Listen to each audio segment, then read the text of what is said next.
Galata Waaqayyo jedha. Nagaa galata Waaqayyo. Waaqayyo isaa guddaa nu gargaare kana miila keenyaan kaanee dhaabannee gooftaa kadhannaa. Ammammaatti Waaqayyo isaa irruu keenya guutee gaaffii keenya nuu deebise akka nuyi isa galateeffannuuf carraa kana nuuf kenne Waaqayyotti guddaa gammadaa gooftaa kana galateeffannaa. Harki Waaqayyo nu baatee hidhaa keenya hiikeera ija keenya walirra buufannee gooftaa kana kadhanna. Sagalee Waaqayyo obboleessi keenya amma nu dubbise Wangeela Maatewos boqonnaa 7 lakkoofsa 1 kaasee hanga lakkoofsa 5tti kan jiru yoo ta'u kutaawwan guyyaa har'aa walitti qabee dubbachuudhaaf nan yaala. Isa keessaa yoon gabaabsee dubbise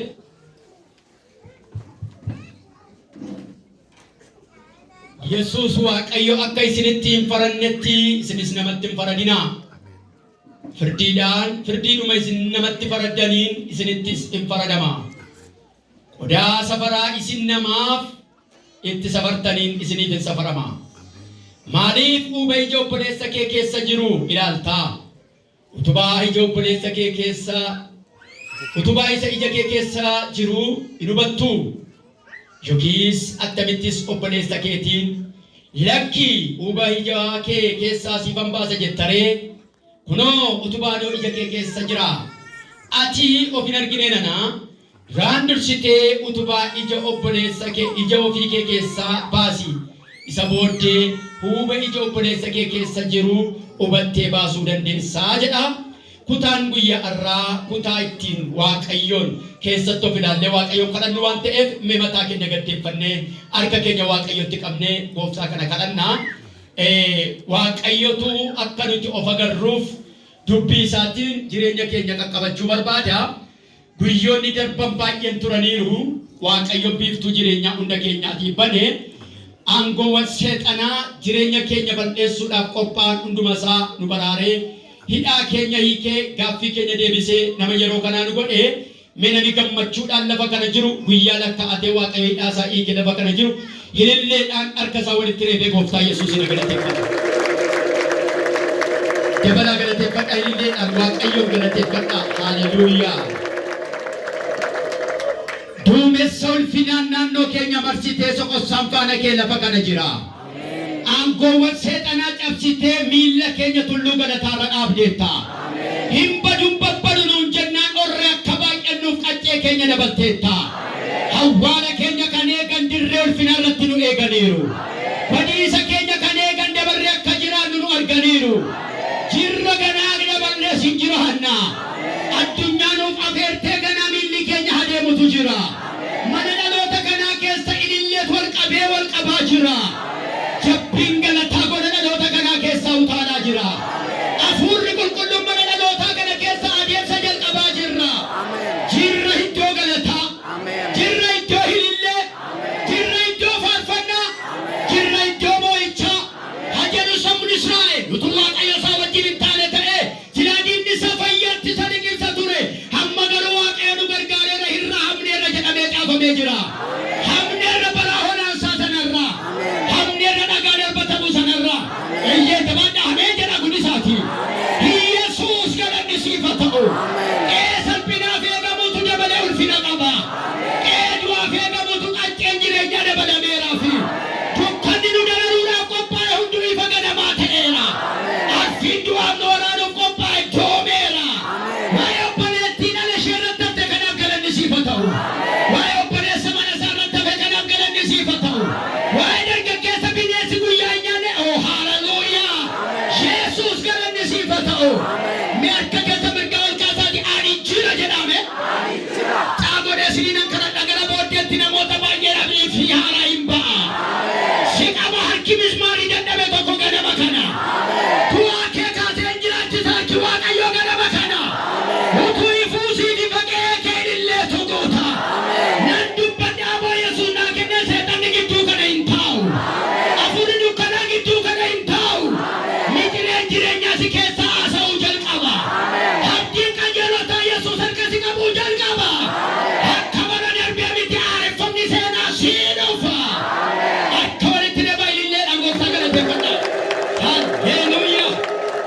dubbii keessa jiraataa nutti dubbatu.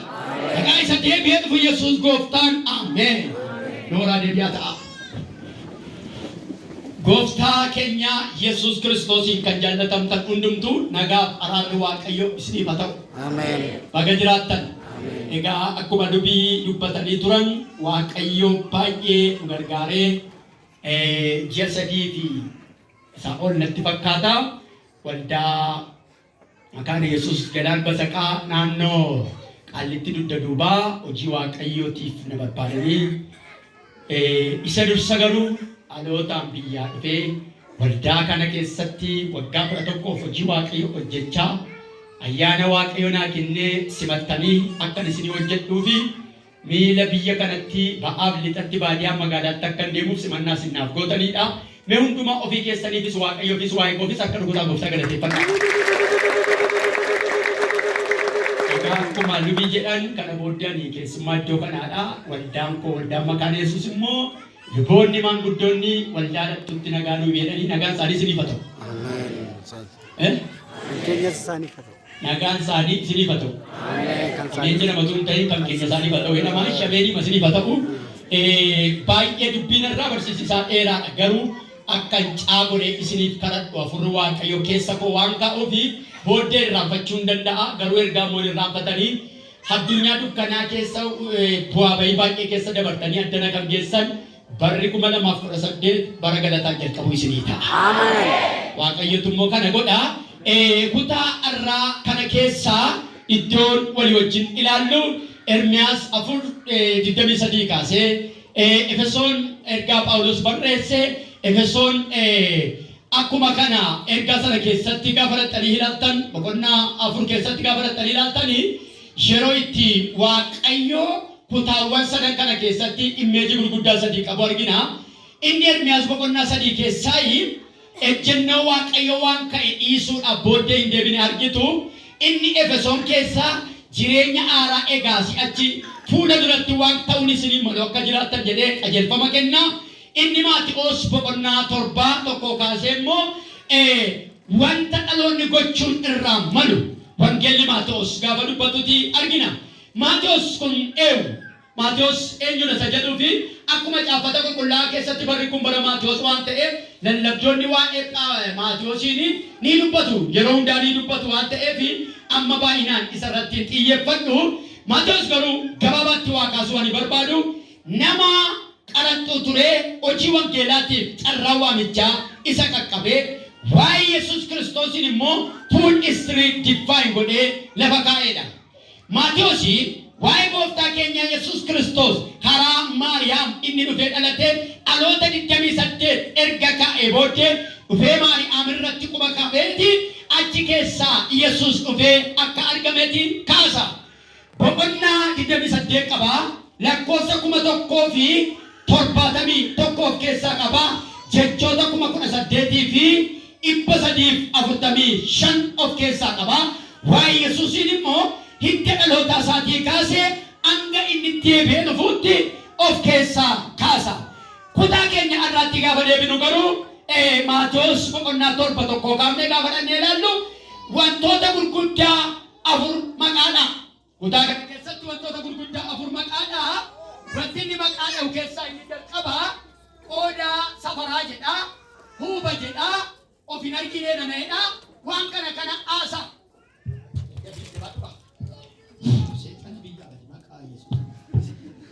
Kanuma nus hin qorrinaa meeshaan isin qorriti garuu kana booddee nutti to'a maqaa Yesuusii. Ameen.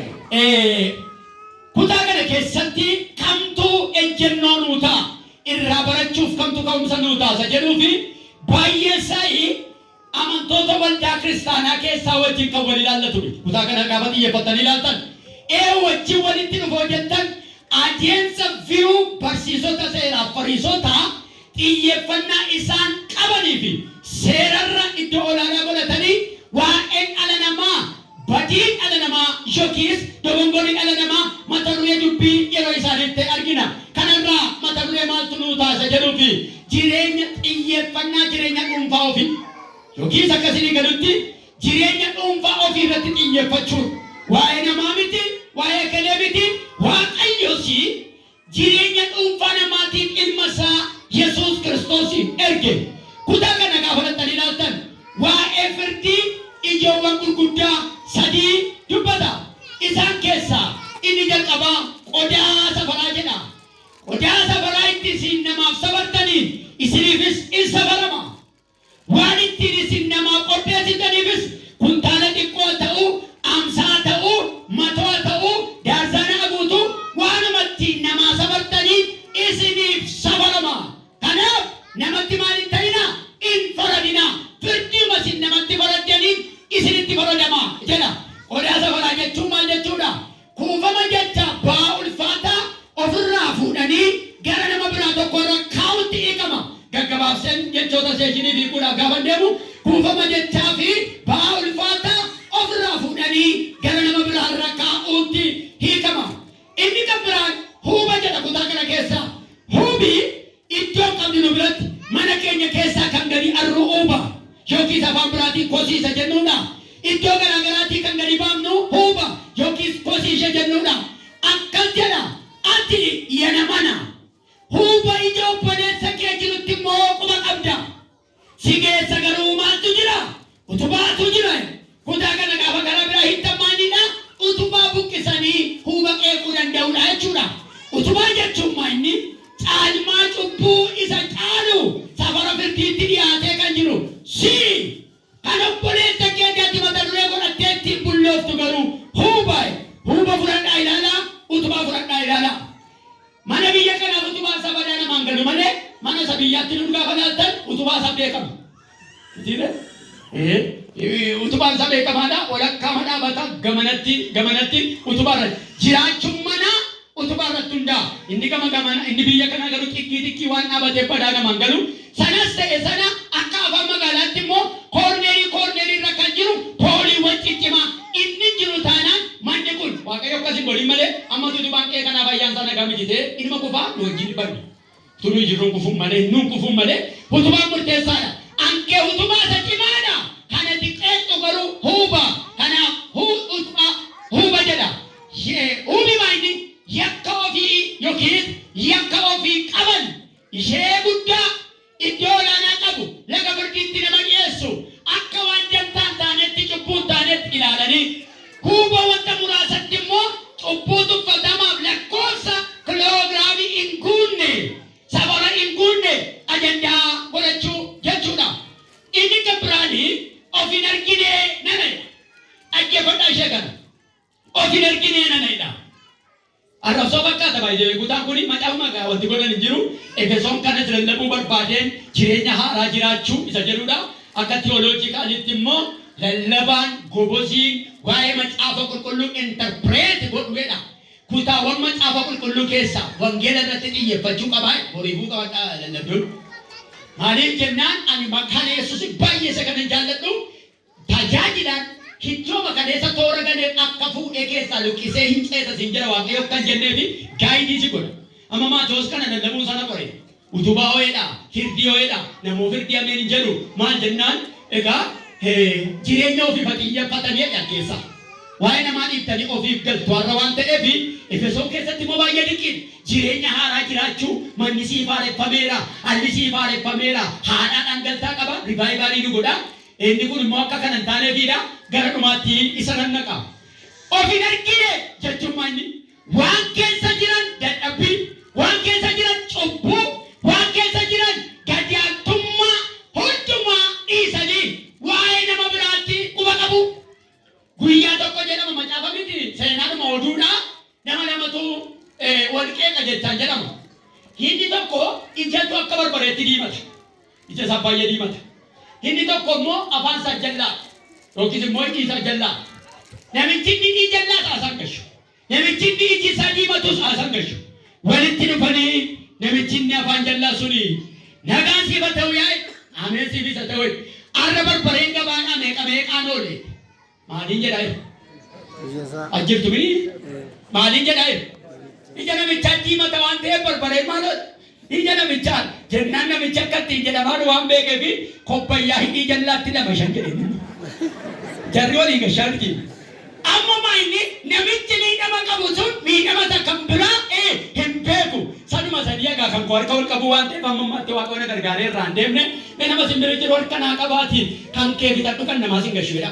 Kan kee fixadhu kan namaa sin galchu. Injattu maqaa gooftaa Yesuusin gooda sana geessanii gubbana geessanii irra deebi'a kan kee fixadhu kan namaa sin gashuudha. Kan kee fixadhu kan namaa sin galchu. Maal jedha kutaa kana keessa ofii hin argine name kaayyoon Waaqayyoo inni guddaan mastaawitii yookiis miirarii of ilaalii dubbii isaa nutti qabeetiin akkamitti of agarru godha. Kaayyoon Waaqayyoo inni guddaan Yaaqoob boqonnaa tokko 23-24 gaafa dhaqanii ilaaltan dubbichi inni jiraataan akkasii keessatti of ilaaltaniif of ilaalee fakkeenya fudhate namni of ilaalii keessatti of ilaalee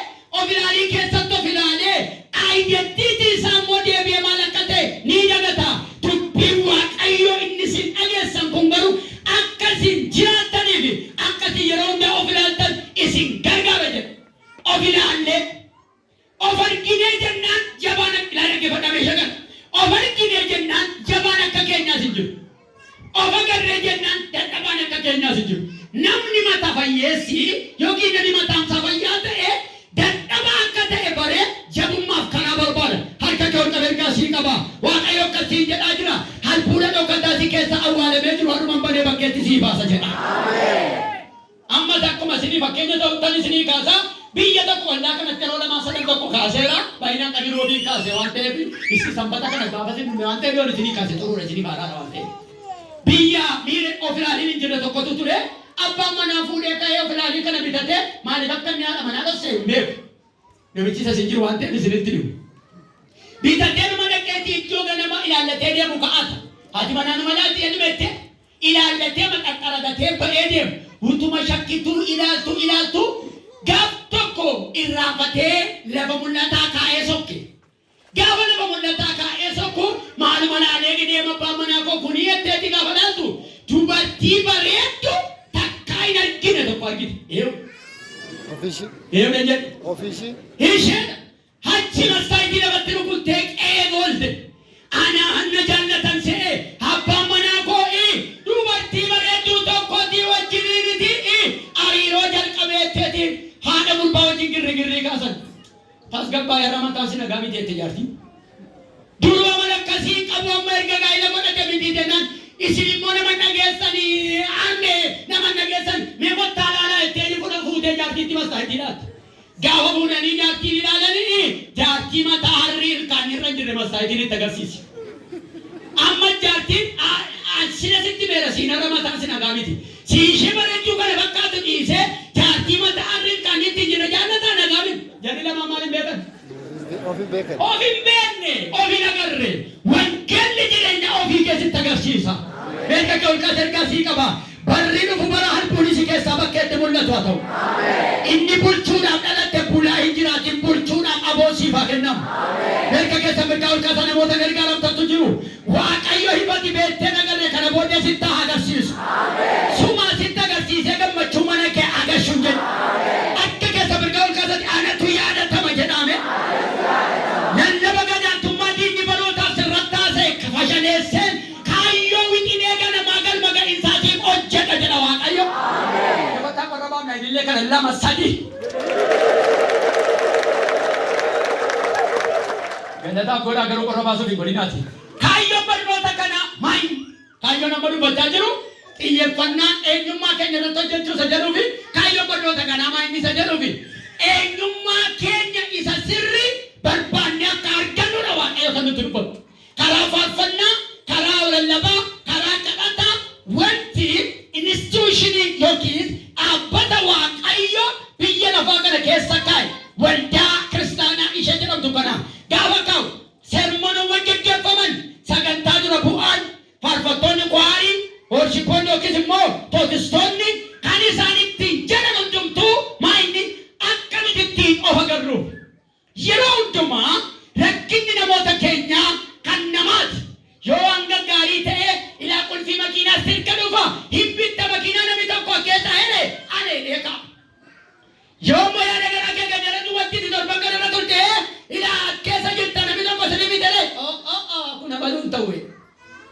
Rabbanu ta'uun isaa lolleedha.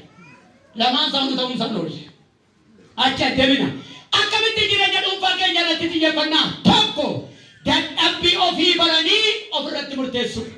Caaffanni keenya qulqullaan akka utuu nuti beeknee ofirratti murteessinee irra ta'e kan biraan nutti faradu ture. Amma garuu sababii nuti ofirratti beeknee murteessine nutti faradame jedha. Akkamitti jireenya dhuunfaa keenya irratti hojjenna? Tokkoffaa dadhabbii ofii baranii ofirratti murteessu. Luqaas boqonnaa 8 sagalee hanga 14tti gaafa fudhatanii ilaaltan dubbiin Waaqayyo waa'ee namoota lamaa kutaa sana keessaa caqasa. Waa'ee namatti faraduudha. Kutaa kana keessaa amma gaafa fudhatanii ilaaltan innis namicha isa qaraxxuu laphee isaa rukutee Waaqayyoon kadhatuu fi namicha Fariisaawii isa qeequ lamaanuu saatii ol fakkaataa gocha taatee ol fakkaataa godhan. Lamaanuu hin kadhatu. Abbaa tokko duratti argaman Yesuus duratti taatee ol fakkaataa immoo kadhachuu isaaniiti. Yeroo ol fakkaataa yeroo wal qixxee dhaquu isaaniiti. Atta'u garuu achi keessa jecha addaa garaa ni qaraxichi suni ani namicha abbamaan sun dadhabaan sun jedhee imimmaaniin laphee isaa rukutee Waaqayyoon araara kadhate. Fariisaawichi garuu akka jedhe ani akka namitti ishee kanaa waan hin taaneef akka namitti ishee boossu kanaa akka hin taaneef sin galateeffadha. Keessaa kutaa kana keessaa maayini tokko Fariisichi cubbuu guddaa qaba qeequudhaaf garuu qophaa'aa utuu ofii qulleessin cubbuutti quba qaba. Lama cubbamaa cubbuu isaa beeke irratti Waaqayyo akka inni araara fidu. Sadi kutaa kana keessaa kan argitan araara argataniif araara buusu akka danda'amu. Maaliif jennaan ani Waaqayyo gooftaa mancaan nan yakke namas nan yakke jireenya keenya irrattis hafuura keenya irrattis dadhabbii kan natti ta'e ana wangeelli kun adeemsa jireenya bara baraaf qajeelchituudha. Jireenyi bara baraa karaa Yesuus Kiristoos kennaa nuu kenname. Waaqayyo abbaan eenyummaa jireenya ofii isaatiin kan nutti dhufedha. Waaqayyo ilmaan aarsaa jireenyaa kaffaluudhaaf dhufee lubbuu isaa kennee dhiiga isaa dhaloota kan miice. Hafuurri qulqulluun jajjabeessaa tumsa amma galma jireenya bara baraatti mootummaa isaatiif nu qopheessuun waan itti adda nu baasee qophaa nu kaa'e qabu Waaqayyo. Macaafa keenya seera uumamaa boqonnaa 17 kutaa koo wajjin hin ilaallatu garuu waan man dubbachuu qabu waan dubbataman macaafa seera uumamaa boqonnaa 17 lakkoofsa tokko kaaftanii hanga 10tti gaafa fudhatanii ilaaltan gaaf tokko Abrahaam galgala mana isaanii ta'a. Waaqayyos ergamaa isaa ergee yaa Abrahaam hin sodaatin ani gaachana keeti kunoo hin baay'atta sanyii kee nan baay'isa jedhee Abrahaam akka sambisee Aami akka sambisee walakkaa maqaa isaa keessa echii kaa'e. Echii sana gaafa hiittan isheen jalqabaa Holy God Waaqayyo abbaa God Faazeriidha. Isheen lammaffaan Holy Spirit hafuura qulqulluu isa ammanu keessa jirudha. Inni sadaffaan Healing Ministry bakka gaggeessuudha. Yesuus Kiristoosidha. Axxanii uumama 12 hamma 3tti gaafa fudhatanii ilaaltani kan Abrahaam gane beeka. Sadi biyya isaa gane, lammii isaa gane, eewu isaa gane, maatii isaa gane. Kan dhaqee 17 irratti mootii firoome maayini sadan tokkummaadha. Amma sin ganeerra amma sinitti dhufe caala akka rukutaa galateeffadhaa gooftaa. Abrahaam hin sodaatin ani gaachana keetin maaliif ani isinii jedhaa kana waan fidee qabu. Ilmi Waaqayyoo gooftaan keenya Yesuus Kiristoos cubbuu dhaloota hundumaa Addaamii kaasee hanga dhaloota qacceetti fufaatti cubbuu nama darare isa jalqabaaf isa xumuraa ofirra kaa'e. Kanaaf amma gaafa faarfannus gaafa maal jennus Yesuus amma leencas miti, Yesuus amma oolaas miti, Yesuus amma kan biraas miti, Yesuus gooftaa bara baraati. Ameen haleluuyaa. Gaafa aarsaa kaffaluudhaaf dhufee akka hoolaa Faasikaa. Gaafa dhaalatee fannoo irratti ol ba'ee inni leenca Golgootaa leenca Qaraaniyoodha. Amma immoo hoolaa ta'ee sin dhufu, leenca ta'ee sin dhufu, ibidda ta'ee dhufa. Ibidda ta'ee gaafa dhufu qulqulloonni obbaranii anna lammaffaa dhalachuu qaban qophaa'anii jireenya bara baraa gaafa eeggatan. Hamoonniif jal'oonni garuu beenzillitti nammee gaafa gubatan Yesuus gaafa dhufu araaramaadha. Boris araaramaadha. Itti fufee araaramaadha. Gaafa dhufu garuu Yesuus Kiristoos hin araaramatu hin ta'in eekkamuudhaaf dhufa.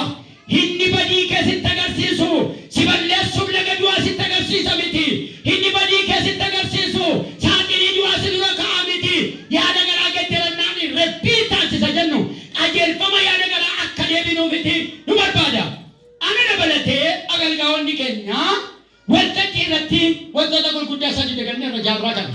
Tokkoffaa deebii yaada kana kee gaddaradhu nama akka xiqqoo faaraa reefuma baay'aadhaa dhufe wayii fakkaata. Lammaffaa ati yaada garaa kee gaddarattu taana induutaan hin jiru itti fufiin ceetaan hin jira. Nus hin barbaannu akkuma riimootii tiivii mana keenya keessaa isa qonjoodhaa yaadu kennaan ba'a maaliidha. Suma xuruurra kaa'inna. Kanaaf nusi fuuluma keessa ammayyuu silumayyuu dukkanaa naguma diimaa durii gurraachee hin jennu. Haali irratti dhamma kan namaa si dhiisisee kan gabaa maarkaatoo si dhiisisee kan sammuu keessanitti nu deebisaadha waan ta'eef. Anis isinitti lallabaa duwwaa miti. Ofii keenya irratti akka xiyyeeffannuuf nu barbaade gooftaan. Kutaan lammaffaan maanyi araara argatan beekanii araara kennuuf ka'uudha. Tokkoffaa irratti dadhabbii ofii baranii ofirratti murteessuudha. Inni lammaffaan immoo araara argatan beekanii araara buusuuf qophaa'uudha. Taa'anii dhaabachuudha. Wangeela Luqaas 19:10 namicha maqaan isaa Zakkiyoos jedhamu tokko argitu. Zakkiyoosi Yesuus utuu gara isaan dhufee Yesuusin bira dhaquudhaan murteeffatu. Beekuudhaaf kan callumeedhaan itti yaada. Yesuus utuu gara isaan dhaqin gara Yesuus dhaquudhaan murteeffatu. Gaafa gara Yesuus dhaquudhaan murteeffatu rakkina wayii qaba. Rakkinni inni qabu hojjaa isa gabaabaadha. Yesuusin immoo maaliin arguu barbaade namichi fiizikaaliidhaan arguu barbaade qaamaan arguu barbaade. Jennaan yoon taa'ee dhaqee arguu barbaade kana hojjaan kun nammaxxanu falan fudhadhe itti gabaabduudha muka tolbaate. Gaafa muka tolba'u isanni muka tolba'e miti murteeffannaansa isanni arguun manaa ba'e. Yesuus utuu darbu muka Yesuus jala darbu yookiis immoo muka Yesuus jala darbu irra gurbaan jira achii ka'ee utuunni waan tokko dubbatiin Yesuus isa isa barbaadu beeka lafa dhaabatee yaa Zakkiyoos dafii gadi bu'i. Ameenii qabu kun. Dafii maal ta'e? Gadi bu'i. Ara mana kee hooluun anaaf hin ta'a. Waaw. Min Zakkiyoosuma bakka bu'aati isa mana keessa loonee kana galateeffadha.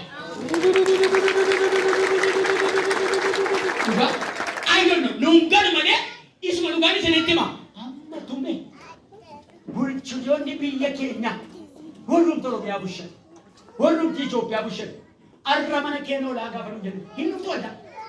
Karaan kun qophaa'ee shirri guddiin baay'atee kottaa nama mana koo dhufaa inni arra mana keenya olee harkasii qaba jedhu garuu isaanirra hin caala.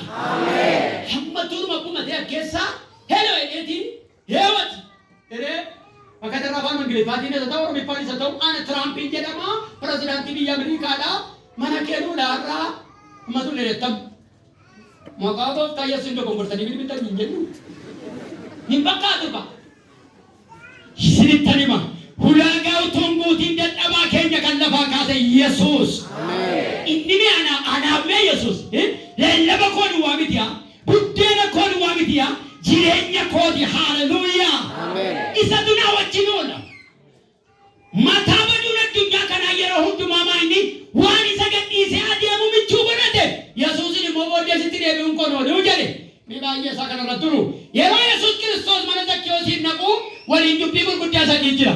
Tokkoffaa waliin dubbii Fariisotaa attamitti mana cubbamaa kanaa dhaqa. Lammaffaa waliin dubbii Zakkiyoosiif Yesuus achi dubbiin isaa maal jedheetiin asiinni isaa yakka keessiinni isaa ayizoo arra mana kee oluun naaf hin ta'a waliin dubbii Zakkiyoosiif Yesuus waliin dubbii Fariisotaa waliin dubbii ofitti dubbachuu Zakkiyoos ilaala gabaadhaan rakkina keenya har'aan isinitti hima egaa waldaa kanas dabalatee waldaa keessa jiru dabalatee waldaa biyya lafarra jiru dabalatee hundi keenya hiyyeessuma kun beekama hiyyummaa keessa hiyyummaa mana qaba kan waldaan jedhe malee isa kan dhuunfaa miti ishii yeroo hundumaa waldaan dhaqee keessatti waa'ee mana ijaaru jira miti deddeemas waa'ee maal ijaaru waa'ee mana ijaaru kanarraa kan geeroo birrii fidu isti birrii fidaa dirqamanuma fidaa jedhama kun nafus maanaatu barbaachisa maateriyaala waldaa keessaa barbaachisa haa ta'u garuu lallaba keenyaaf lallaba Yesuus tufaallaa ta'e Yesuusi fayyisee deebi'ee ergaa gaafata nummoo utuu namichatti eenyummaa isaa agarsiisni irraa birrii barbaadu birrii kee fudhannee irraa lafa barbaadde kenna walitti qabee nabsiin waamaa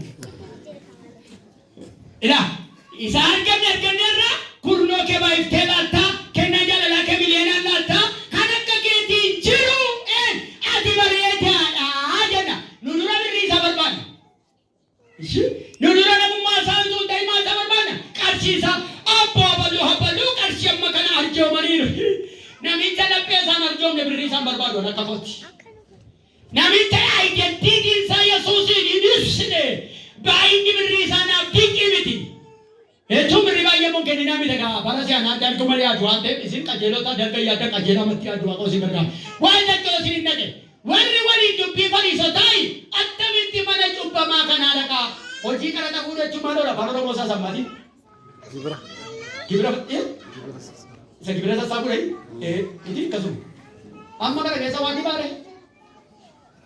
Munni fuudhuu bira jiru ta'e shakkiinumaan ittiin jedhan ta'ee beekamu malee waan ittiin jedhan inni beeka waan ta'eef Yesuus manuma cubbamaa arrabni irra jiru kana harka kee ol kaasan ergaa qaba. Waaqayyo akkasiin jedhaa jira. Dhufee mana kee urgeessee foonii kee qajeelaa sii godha jedhaa jira.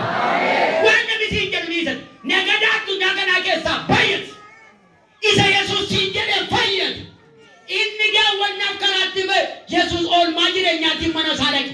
Inni tarra mi'eeffatte jireenya kan jedhame Yesuus si wajjin hin agalu. Addunyaa kana keessaa qabeenyi ganaadhaa, fayyaan nama ganaa, firri nama ganaa, haalli nama ganaa Yesuus jaalallee bara baraadha. Mana duukaa ameen jedhame. Mana kana guutee dubbachuu kan danda'u Yesuus jedhame. Jaalallee bara baraa jedha. Siin jaalladha gooftaa haadhonnee koo guutuu laphee koo keessatti. Amma kun yakkamu. Laphee koo keessatti amma keewwamtu. Kanarraa namicha ani maalan godhe waaqa kanaaf. Meeroo tokko maayina mana na dhawwattee siqaa ikoona agarsiiftee biyyaa gaafa naa kakkatte zanaafataa jettanaan jettee asitti rakkinaan qabboliin ajjeesee nuti du'a kana. Ila bara kana boduu namatti dhiyoodha du'a kanatti naa tu'ammaa ta'e. Akkumti nuti sii godhe mootii miti. Nagaama. Horii konkolaataa qaban goommistaa dhaqanii fudhatanii qilleensa guutan taanaan goomma waan hammame baalestiraa mi'a gurguddaa waan cimaa bitamu miti. Goommistaa ishee ijoolleen karaarraa qilleensa gachiisu godhu badaa humna qaba. Hindi jiru kana makiinaan hin jiru. Hani gisin bea gaafa fiqiruu kana gaxxanee ama huume bea maqaan isaa kan eebbifame haa ta'u. Miila kana ganama silaa gaafa kee dhaqee nu himnes chaarjii sirra keenya. Hirman ka'e sirreerraa nan gale mana bichaanii fayyaa masaa deema. Hameen jedhu dhaqidhaan callu meeqaa maqaa Yesuus. Diishiin gadi erga gaafa dhufe erga gaafa gaxxamame hin guutus noosi ginaan hin jedhu. Inuma sassaaba chaanaa hunda. Maqaa Waaqayyoo kan eebbifame haa ta'u. Dhuguma isin mee galateeffadhu boqoo waan hin jedhanii qaba. Abulaa Hallelujah. Amma ko maraatummaa kee keessaa isin deemu kam jedhu naa ta'uu ni jedhu. Waaqayyo mamee waynee dhugaala sii ta'uu ni jedhu ni jeesiin hin jedhu. Isa sii ta'e immoo maal galateeffatte. Hamma tuunni waan nu godhe nu gaafate akka hidhaa baankii mataarra nu garagara. Mee irraa sii facamu galateeffadhu dilleedha. Hallelujah. Kanaaf Zekiyoosiin dhaqee keen gungummiin achii jira, cicileen achii jira. Yesuus mana isaa dhaabate utuu ollaadhaa si tuffatanii utuu fagoodhaa waa siin jedhanii hiddati keessatti dhalatteetuu jiranii Yesuus si wajjin haa galu. Mee guddisaati ameen jedha. Inni barana si wajjin galu bara dhufu waancaa galataa si qabachiisa. Inni amma si wajjin galu barana gaanfa kee ol kaasa. Inni barana si wajjin galu galaana darbana mala watana biriijii yookiin riqicha sii ka'a. Hadubbatu afaan koorra sagaleen dhufaa jira namni mana kana keessa jiru. Yesuusa jedhu. Inni tamma waamte bara dhufu tulluun gasii qaba jedha. Galaana karaa sii godha jedha. Dukkana ifa barii sii godha jedha. Yaaddoo kee fixachiisaa godha jedha. Wanti qaalitti kana ittamee jedhani yoo illee mana guute. Maqaa Waaqayyoo kan eebbifame haa ta'u. Kanaaf Zekiyoos maal Yesuus oduu shaniiseeti har'a fayyinni mana kanaaf siifis haa ta'u. Fayyina kana bakka lamatti qoodadhaa. Salveeshin inni jedhamu cubbuutti fayyuudha. Hiiling inni jedhamu kalee dhukkubutti waan dhukkubutti qaama kanatti ammame fayyinni mana keef haa ta'u. Fayyinni dhala keef haa ta'u. Fayyinni jireenya keenyaaf haa ta'u. Jireenya fayyarraa immoo aarsaa fayyaatu barbaadama. Ulfinni gooftichaaf haa ta'u. Kanaaf inni kan biraanii sadaffaan yookiis maaltu jireenya fayyarraa maaltu barbaadama yookiis immoo akkamitti jireenya dhuunfaa keenya irratti hojjenna isa jedhuufi jaamummaatti fayyuun kan caalaa barbaachisu beekuudha. Jaamummaatti fayyuun kan caalaa barbaachisu beekuudha. Maatoo 23 hanga 28 kutaa kana ma yaadaan dhaqaa warri qabatanii jirtan maal jedhaa of arguu dhabuu Fariisotaa barsiisota seeraa wanta isaan achitti dubbatan tokkoo qaaftanii 23 guutummaa isaa gaafattanii ilaaltan jechoota Yesuus achi keessatti dubbate tokko baala kee foon gadi bilaalaa 10 keessaa tokko hin baaftu. Baala kee foon gadi bilaalaatti 10 keessaa tokko hin baaftu. Lama bookee hin calaltu gaala immoo liqimsitu. Bookee hin calaltu gaala immoo hin liqimsitu. Sadii kopbayyaa waciitii bakkee isaa hin dhittu. Keessi keessan garuu sassataan guutuudha. Afur alaangaarii akka awwaalota nooraa dibamaatis hin jiru. Bakkeedhaan mimmiidhagoodha keessa keessan garuu du'aatu jire. Baay'ee dhagaa dubbii kun. Baay'ee dhagaa. Isin miti Fariisotaan jedhaadha malee. Alaangaarii akka awwaala nooraa dibamaa jechuun maa inni? Gara awwaalotaa gaafa fudhattan hin dhaqinaa maqaa Yesuus hin dhaqaa nama awwaalan gaafa fudhattan. Obbo abaluu bara akkas akkasii dhalatee bara akkas akkasii qophaatu. Hin bareedu abaaboleerra. Keessa garuu maaltu jiru? Isin Fariisota kana akka alaangaarii hamma kan kenne ko jiraansaa mana kiraayuu hin qabu du'aa isaatti iddoo fudhata. Kan biyya Afrikaa kan Itoophiyaa kan keenya. Biyya Hindiitti garuu jiraasa gargaaramee gaafa niqaa edee du'u hin gubu. Magaalaa lakkaatti gubaniiti daakuu isaa yookiis immoo daaraan annasaa sanatti waan akka manni qibaatii xiqqoo keessa kaa'anii maqaa isaarra kaa'anii iddoo ta'e kutaa muuziyeemii keessa kaa'u. Akkas ta'a. Nummoo gaafa ni duuti abaluddee hojiin oolee dhaqe. Inni gaafa reeffaa gatuu hojii oolcheesi eessu gaafa inni fayyaatti jiru si bilbilsiisu. Beekan kol qabdanii tokko booddee dhakaachuu kol lama tokkitidha lama isatti dabalatee kun beena qabamni nama si bira jira. Jiraan koo itti si ayaachisu jedha. Jiraan koo itti si ayaachisu. Utuun dhaga'uu danda'u. Utuun dhaga'uu danda'u. Waa'ee kocaa godhee itti si ayaachisu. Waa'ee kocaa godhee itti si ayaachisu. Namoota lama ta'u waala booddee deema gaafa namichi. Nama maaliiti wayinii gaarii namaa dhabne hin dhagaa namichi. Dhuguma eette baay'ee na jaallatan jedha bidiqee. Fayyaa baasita. Tokko mataan godhimti namaa maayidha. Nurraa gaggeesse gooftaan gada fagaatu. Maali si godhe yaa'ee isa si qabu? Jajuu keessa maali keessa? Addunyaan mataan qabu. Biyya lafaa sinitti mugudii ishee. Afaan biyya lafaa sinitti himaa waa'ee biyya lafaa. Biyyi lafaa jalqabii isa dukkana ture dhumii ishee immoo ibiddaan booda bahu. Kanuma biyyi lafaa. Irra sinii deebi'u. Jalqabii ishee dukkana ture dhumii ishee immoo maaliin booda bahu. Ijoowwan uumama lubbuu qabanii ibiddaan hin dhumu jedhamu. Dhumarratti ibiddaan goolabamti jalqabii ishee dukkana ture. Eenyummaa ishee immoo sinitti immoo gaafa ati dhalattu marqaan si simatti. Gaafa ati adeemtu mulluun ati geggeessiti. Jireenya marqaan mulluu gidduu.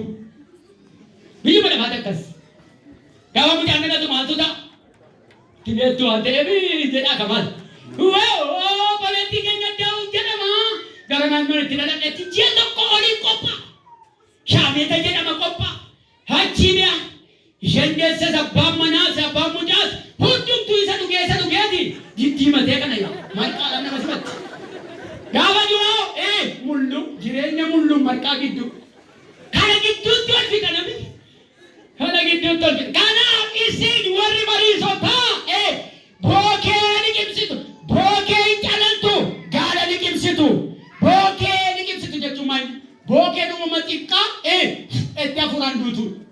Gaalli garuu bineensa guddaa guddummaa kan amma isaan jenneen kan namaa dubbii guddaa ajandaa godhattu. Kan keessan garuu kan namaa dubbii xiqqoo ajandaa godhattu. An keessan dubbii akka gaalaa garuu baala gootu.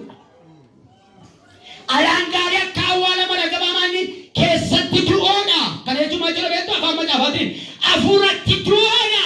Keessa keessanii fayyaa miti. Du'a keessa keessan baata. Du'a keessa keessanii dhaga'ama. Wanti nuyi immoo foonii jedha. Cubbuun foonii jedhu isinirra jira. Isin garuu kan nama biraatti quba qabdu. kanatti akka nuti jireenya keenya xiyyeeffannee deebinuti barbaade gooftichi inni arfaffaa isiniin kana dheeraa waan ta'eef jajjabeemaa waa jechuudha jira. Yakkamaa ta'uu ofirratti mirkaneessuudhaan jireenya ofii gara isa fayyisuu danda'u Waaqayyoon tokkotuudha. Yakkamaa anuma namni dadhabe anuma namni cubbamaa yakkamaa ta'uu keenya ofirratti erga murteessinee booddee gara isa yakka keenyatti nu fayyisu Yesuus Kiristoosiin ilaaluu danda'uudha.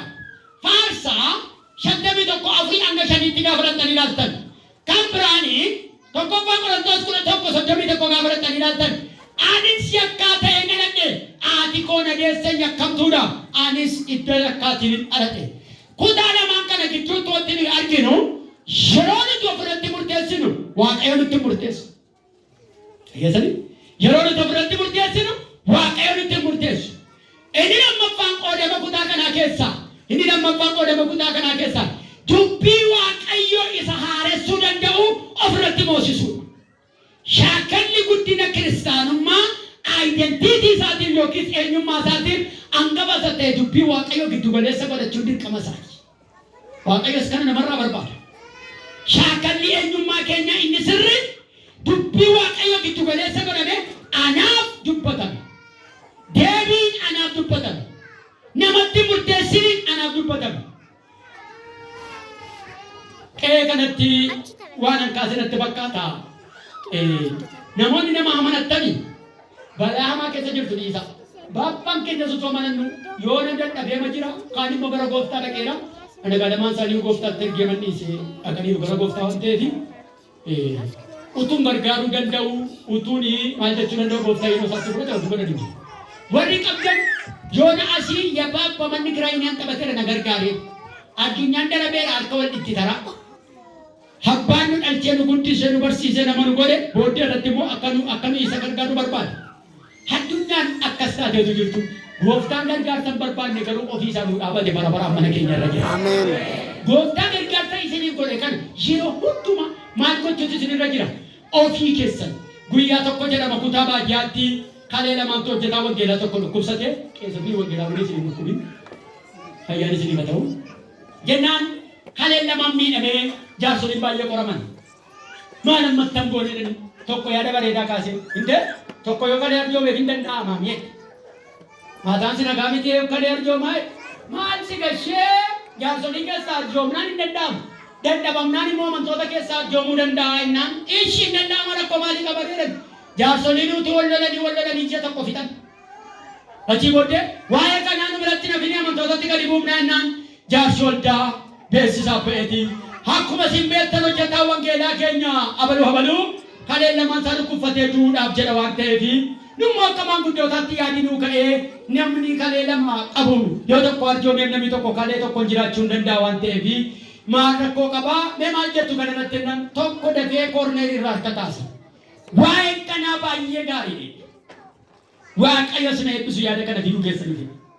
Garuu torban irra bareechineetti yaadnaati isheerraa nu oofsaayidha. Yoomitti induu kana gidduutti ishee lameenna Waaqayyo gargaaree torbee ga'ee murtiin isaa dhumeetiin amantoonni akka konfiraansiitti yaa'an maal ilaalu? Nama kalee arjoomu ilaalu. Ala guutee mana guutee namni lafa kana dhaabatee jiru. Akkuma isaatti seera beeksisaatti gaafa ba'an akkuma beekame torban irraa gargaarsa hojjetaa obboleessa keenya hojjetaa wangeelaa abaluudhaaf goonu akkuma jirutti amma yeroo shaakalaaf goonuudha jedhaman. Harka rukutan. Chibooddee jaarsoliin immoo waa murteessaniif namni keenya nagaa miti. Lafa baanii malee lafa gochaan jiranii yoo isaan didanii hiinya afuumnee ishee kana jechuudha. Hiinya afuumnee boonee waldaa keessa gadhiin. Nami shannatti mataarra qubatte maal kenna? Kalee kenna waan ta'eef amantootaan tolii galtu eeyyee hundumtuu harka rukuti. Achi akkuma jedhama gaa isti nami kalee arjoomtan darbi maqaa gooftaatiin jiru amantoonni kana naa dhuunfaa. Eesheewna darbee hundumtu isa xumuraa erga didabee egaa nus akkasiin jaljatta waan beennu ol eegaa jirtu beennaa akkasin ol eegaa jirtan beennaa nummoo yeroo keenya eeggachuudhaaf hiinyaa kanaaf humnee qilleensa keessa gadhiifna nami shannatti mataarra qubatte kalee baasatti olii galtu shabanii fudhatanii akkuma jedhan Gola jaarsa dagatis. Kuni sobirraa. Suni sobirraa. Suni sobirraa. Isa asii kaate korneeri godhaa geesseeti. Jaarsuma waldaa beeksisirra gaafa ga'u innis karaa maskootii. Nami kalee lama keessaa tokko argamuu danda'ama. Yesuus garuu lubbuu tokkicha qabu arjoome. Ameen jedhe. Kana waan isinitti hima. Xumurri ergaa kanaa arraa. Xumurri ergaa guyyaa irraa kun maal qaba? Ijoon barumsa kanaa jireenya ofii irratti xiyyeeffachuun. Mee Efesoon boqonnaa 4 17 amma 31 gaafa irratti ilaaltan namummaa haaraa mayi. Hiika haaraan isinitti himu. Jireenya moofarra baay'ee fagoo ta'eef xiinsammuu namaaf jireenya gammachuu qabuuf waa'ee fuulduree ofiifis akka namni gammadu godhuun uffata haaraa gaafa bitattan nana keessanitti tola. Biyya haaraa gaafa dhattaniis ilaalinaan isin godhu. Wayi adda keessa ol kaasaa ergaan isinii qaba. Bara dhufuu lakkoofsa haaraa duwwaa miti jireenya haaraan harka siyaafu. Guddisaati ameen jedha. Arraa jalqabe inda dambii maatii numa gadi fiidduu argii maqaa gooftaa Yesuusi. Yoo jalqababbate isin jalqababbate. Abbaa ifaa isa dhaloota kanaaf na dibdee haaraan ganama kana dhaloota kanaa wajjin agala. Yeroo sadii waan haaraa jedhame. Lama. Isa xumuraa. Haaraan si wajjin agalu. Erga Yesuus mana kee iddoo boqonnaa godhatee moofaan si ilaallatu. Waan haaraa mana kee keessa agalu. Abjuun haaraan si wajjin agalu. Namummaa haaraa uffadhaa jedhe. Yesuusii wajjin dhiifama godhanii Yesuusii wajjin adeemsa kan biraa gochuudha. Kanaaf kutaa kana keessa wanti nuyi arginu maayinni Yesuus isa xiyyeeffannaa haaraa nuuf fide. Yesuus isa jireenya haaraa jireenya keenyaaf kenne. Mana Zakkiyoosii naqee fayyinni sii ta'eera jedhe. Erga fayyinni sii ta'eera jedhe Zakkiyoosii ani warra yakkeetti dachaa dhibbanam warra yakkeefi walakkaa qabeenya kootii nan kenna. Warra itti balleesse immoo qabeenya koo keessaa dacha afur amma sii dhiifame dhiifta. Ofitti deebi'uudha. Waa'ee dadhabbii nama biraa mata duree isiniin ta'e please hin danda'ama taanaan jabina kees jabina kaas dubbatu. Seexanni waldaa kiristaanaa keessatti amma yoo jiraate dhiifachuun godhu gara booddee inni iyyuu ishee deemu malee seexanni muutii bareedaa tokko hojjete waldaa keessatti inni iyyuu numa wajjin shubbisa. Numa wajjin waa jedha, numa wajjin kennaa qulqulluu fudhata, jallina nu barsiisa, jibbiinsa nu barsiisa. Ati kiristaana naqee kootii keessa nu galte, uffata keessa nu galte, yoo nu gufaa jedhee titiisa miti isinirra jirtu waaqumti isinirraa haa dha'u gale. Amantuun yeroo waldaa kiristaana kee turre, amantoonni naamusa qajeelaadhaan waldaa dhaqu. Afurii qulqulluun gaafa mana rakkii qabatee namni agaanitti hifatochi jiru. Achiin nan gubadheetti, asiin nan gubadheetti, amma koo seexanatuma ifannoo machiitti lafa naqe seexana baay'ata. Utuma ifannoo wajjin dhaqqina. Kan iyyuun seen wal immoo inni dhaqqisiifte baay'ee nanus dabdee nuun iyyitu. Isheenis hin dhaqqiti nuus hin dhaqqinu. Isa kan keenyaa waaqannuuf hirrigaa isheen beeku malee. Maaliif namni hojii seexanaa kana wajjin walii galtee mallattees beekaa ameen kadhanna maalii malee wal dachifamaa. Maqaa Waaqayyo kan eebbifame haa ta'u. Kaa kadhannaa. Jireenya haaraa mana keessanii fadhuuf. Afurii qulqulluun isiniif haa dhaabatu. Namummaan keessan ganama kanaa kaasee haa haareffamu. Arraa kaasee harki fayyisuu Waaqayyo isiniif haa dhaabatu. Akka keessa mirgaa ol kaasaa ija keessa waliin buufadhaa. Hilmi Waaqayyo Yesuus ganama kana seenaa kee haaressuuf haa dhufu. Daqiiqaa lamaan tokkotti yaada garuu. Waan namatti balleessitanii jirtan yoo jiraate ofitti deebi'uu sadadhamu. Lallabnee kadhannee dubbanne geggeessinee geggeeffamnee dadhabbiin mataa kan dadhabbiin nama biraa mata duree kan nuute yoo qabaanne afuura qulqulluu wajjin dhimma keessa fixadhaa. Namni harka isaa mirgaa ol kaasee kadhachuu danda'u. Haleluuyaa. Tiyaada please. Waaqayyo eenyummaa keenya nutti agarsiisuu filata malee waan kan biraa miti. Dadhabbiin ollaa keenya mata duree nuun ta'u kana booddee. Dadhabbiin obboleessa keetii mata duree siin ta'u kana booddee. Haareffamni sammuutti si deebisu ganama kana gara mataa keetti si haa deebisu. Mee lafuma jirtan dhaabadhaa kadhadhaa. Daqiiqaa muraasa isiniin nan kadhadhaa. Namoota obboranii galaniif har'a gammachuun mana isaanii hin gala. Afurii qulqulluun machaa'insa dhugaa lafa kana irratti hin geggeessa. Ameen jedhaa guddisaati. Ameen jedhaa guddisaati. harka tammoo ol qabdee kana Yesuus harka haa qabu. Harka tammoo ol qabdee kana Gooftaan harka haa qabu. Harka tammoo jabaatti ilaaltatte kana Yesuus harka si haa qabu.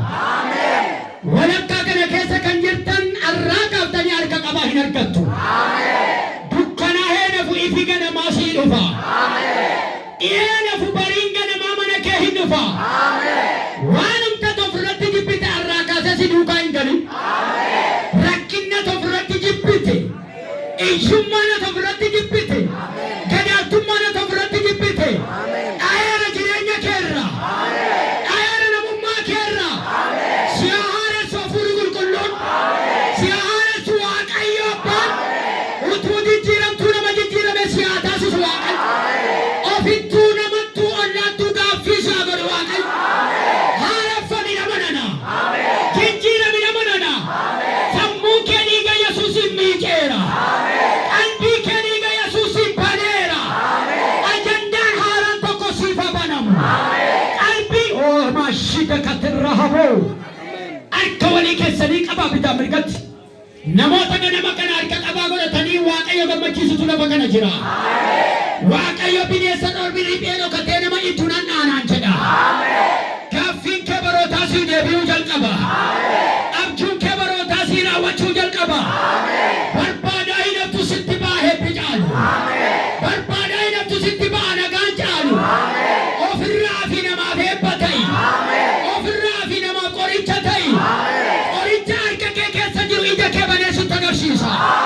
Qoricha mana kee keessa jiru ija kee banee sitti agarsiisa. Inni sirkatti du'e misoomuu jalqabu. Inni sirkatti laafe haareffamuu jalqabu. Haleluuyaa! Yesuus Kiristoos ulee namoota harkatti goge utuu ni haaressu argaa jira.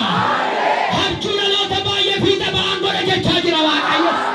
Karaan bitaan cufame mirgaadhaan sii banama. Karaan lixaan baname ba'aarraa sii banama. Gurraas wajjin itti fufu harruma sirraa goolaba Waaqayyo. Hambiseera rakkina si bira. Hambiseera hiyyummaa si bira. Hambiseera boo'icha si bira. Kalee kee fayyaana ta'u. Onnee kee fayyaana ta'u. Somba kee fayyaana ta'u. Tiruu kee fayyaana ta'u. Utuu dhageessu waan haaraa dhaga'i. Utuu dhageessu waan haaraa argi. Miilla kee iddoo haaraarra dhaabeera. Afaan kee shaakala haaraa dubbachiiseera. Qaroo kee waan haaraa agarsiiseera. Barbaadame katuunya. Harka kee waan haaraa qabachiiseera. Siifa bari'u inni dhiyeeku maqaa Yesuus.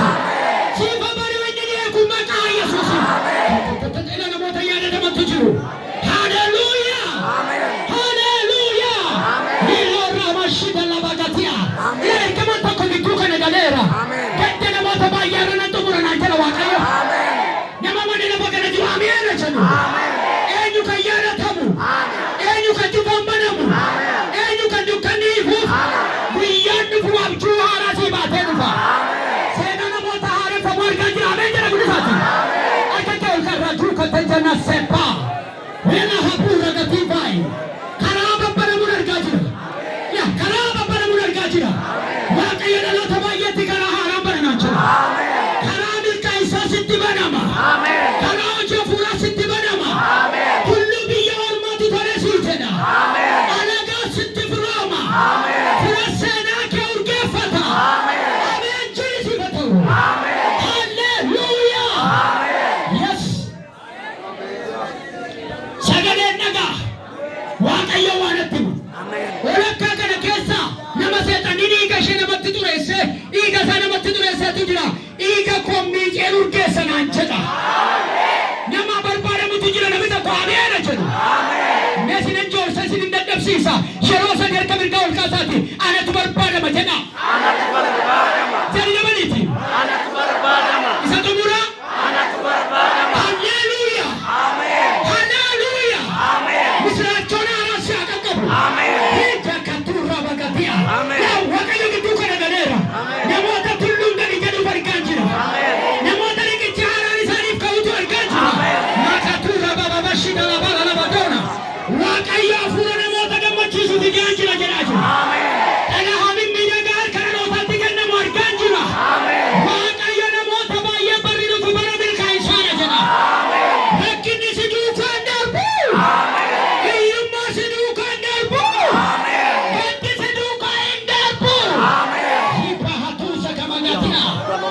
Jireenya keessa kana xaxxaraga. Jireenya keessa kana xaxxaraga. Ofirraa rakkina arraggafa. Hin galu maal si biraa hojjeta. Atoo mucaa Yesuus. Yiinoo Rooma sagatii abooba.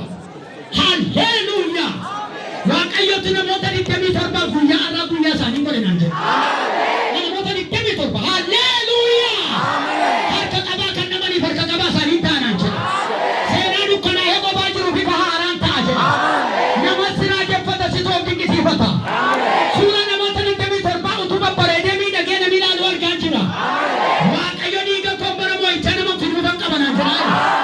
Hundi keessanii gargaa jedhu ta'eyyuu guyyaan irraa murteeffate. Waaqayyo chaappaa galmee isaaniitti, chaappaa ajandee isaaniitti namoota 27 rukuteera. Ameen jedhaasi. Dubara 15 dhiira nama 12 namooti 27. Ameen jedhisiifa ta'u. Ameen jedhisiifa ta'u. Guyyaan ilkaan isaan dhufe jedhaa jira Waaqayyo. Hidhaana gammachuu mana isaanii keessa aaruun argaa jira. Amma dhiiga hamaan urgaa'uu jalqabu naan jedha Yesuus. Amma gatamanii moggaa ta'an barbaadamuu jalqabu naan jedha Yesuus. Hidhaa isaanii nan hiika. Gaaffii isaanii nan deebisa. Murtuttee barootaa isaaniirraa dhaa jedha Waaqayyo. Galata jabaa Yesuusiif. Yes. Hallelujah. Yesuus gooftaan. Mi'a obboleessa nana maqaa Yesuusiin. Bara bushaa'ummaa, bara tuffatamuu, bara gadaantummaa arrumaa sirraa goodameera. Waan walqatee kompleksii sitti ta'e siif hiikamu. Waan darbasi dha'u oobaa galtalchinnaa raabasee. Amen. Hissay hallelujah. Miila deemsa jalqabu tokko argeera. Siin jalqabameera. Obboleessa siin jalqabameera. Ajandaa dhukkufataa, ajandaa gaddaa, ajandaa dhiphinaa baatteen galtu. Yoo fuuldura kanatti waame naaf mijatu yeroodhaaf waan ta'eef hundi keessanii ija walirra buufadhaa. Goofticha dalkannatti dubbata nan kadhadha waan ta'eef maalan jedha gooftaa saba kanaaf maalan kadhadha jennaan namoota gargaaruu qabanaan jedhe. Hallelujah. Hallelujah. Dhibee dulchaatti lolamtanii namoota jirtantu jira. Gara namoota sagalee akka taatan gooftaan natti hima. Dhibee kintaalootiitiin dhukkufatanii kan jirtan akka jirtan gooftaan natti hima. Dubaroota keessaa, horii keessaa, maayinsanii kee gassi dhiibee dhangala'oon dhiigaa yeroo dhufu uumamaan gaafa dhufu kan sitti baay'atutu jira. Kanarraa akka kee jireenya of jibbita. Mee namoonni kan